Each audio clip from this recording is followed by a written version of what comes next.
Welcome back to our channel. So today in this video we are going to discuss about how to use PowerToys for better window management. So without wasting much of our time, let's get straight into the video.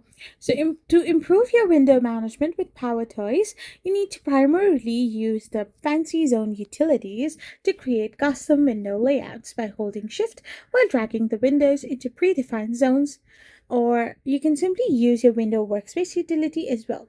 So if you are using your Windows application or Windows software, then all you gotta do is simply go and tap open your FancyZones Windows utility.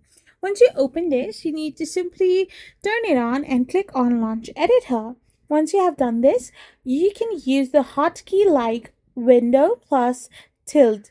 Once you have done this, you need to create a customized layout.